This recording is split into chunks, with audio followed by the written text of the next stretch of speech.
더불어민주당 장경태 의원입니다. 추행은 없었습니다. 이 사건은 데이트 폭력 사건입니다. 남친이란 자의 폭언과 폭력에 동석자 모두 피해자이자 일부 왜곡 보도로 사안이 변질됐습니다. 무고와 데이트 폭력은 매우 중대한 범죄입니다. 또한 자신의 범죄를 감추거나 정치적 이익을 위해 증거를 인멸하고 공작하는 것은 치졸한 범죄입니다. 이에 진실을 밝히고 강력하게 대응하고자 이 자리에 섰습니다. 당일 저는 지인의 초대로 뒤늦게 동석했습니다.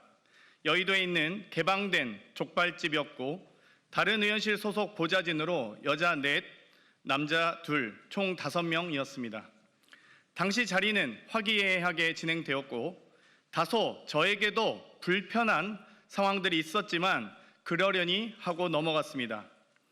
그러던 중 갑자기 한 남성이 나타나 큰 소리를 지르며 폭력을 행사하기 시작했고 그 자리를 떠났습니다. 그 이후 누군가 남성의 폭력 행위를 막기 위해 경찰에 신고까지 하였고 경찰과 고소인의 여동생까지 와서야 상황이 정리되었다는 얘기를 들었습니다. 여성 동석자가 촬영한 영상을 확인하시면 될 것입니다. 또 그 당시 경찰 출동이 추행이었다면 저는 이미 무조건 조사를 받지 않았겠습니까? 전혀 그런 사실이 없습니다. 다음날 당시 동석자들과 연락을 주고받았고 동석자 중 A씨는 어제 너무 즐거웠다. 불미스러운 일이 있었지만 고소인 남자친구분이 오셔서 소리 지르고 그러셨다라며 불미스러운 일이 고소인의 남자친구인 국민의힘 소속 동대문구청장 보좌 직원으로 인한 일임을 분명히 말했습니다. 또 B씨도 같이 자리해 주셔서 감사했고 덕분에 더 즐거웠다. 다음에 또 보자는 대화를 나눴습니다. 위의 카톡 내용만 보더라도 당시 주변인들이 만류했다는 고소인의 주장은 전혀 다른 내용으로 사실이 아님을 명백히 알 수 있습니다. 고소인은 그 다음날 남자친구의 감금, 폭행 때문에 출근도 못했고 동료들은 고소인을 데이트 폭력 피해자로 걱정했다고 합니다. 실제로 데이트 폭력에 대해 신고는 할 건지, 진단서는 떼었는지, 집은 안전한지 등 취재에 걱정을 해주고 고소인도 일단 신고하겠다고까지 답변했다고 합니다.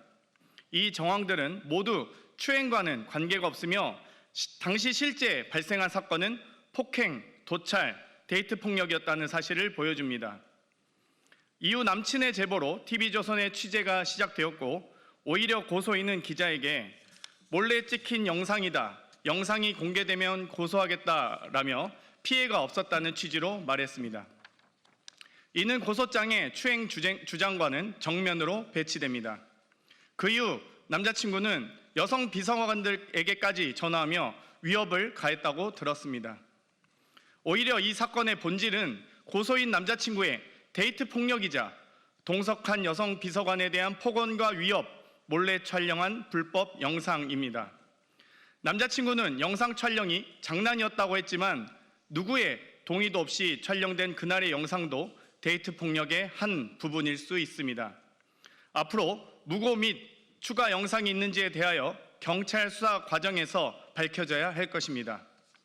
다음 날에도 폭언 폭력으로 인한 무단 결근이 있었고 보좌진과의 대화에서도 남자친구의 데이트 폭력에 대한 걱정이 전부였고 심지어 정신적 치료까지 받는다는 얘기를 들었었습니다. 그럼에도 무려 1년이 넘은 지금 고소장이 제출되었고 그 의도와 동기를 의심할 수밖에 없습니다. 이에 고소인을 무고죄로 고소하여 그 의도와 동기를 밝히겠습니다. 또한 저에게 폭력을 행사하고 데이트 폭력을 행사한 고소인의 남자친구인 국민의힘 소속 동대문구청장 보좌 직원을 고소 및 고발합니다.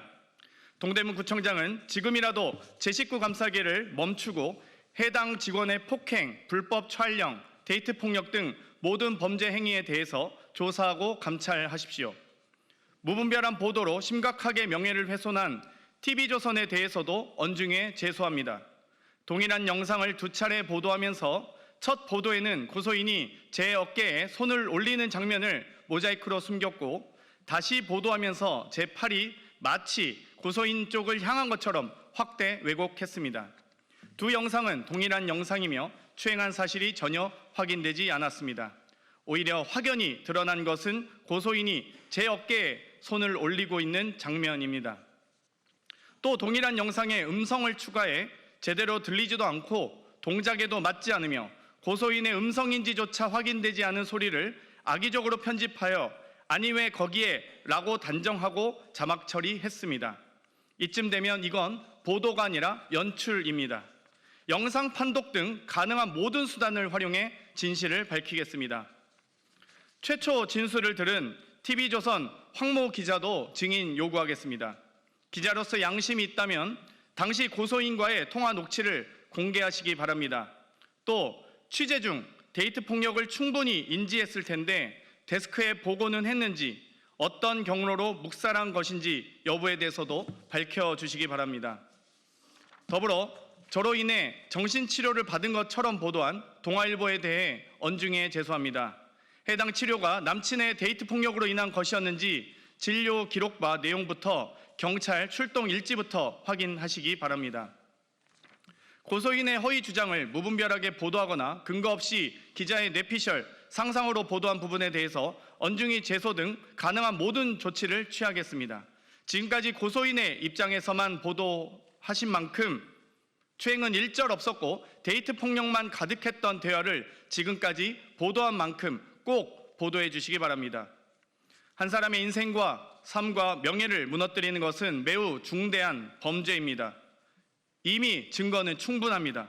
저는 무고, 폭행, 데이트 폭력, 불법 촬영 등 모든 불법에 대하여 민형사상 책임을 끝까지 묻고 진실이 규명되도록 무관용의 원칙으로 가능한 모든 조치를 다하겠습니다.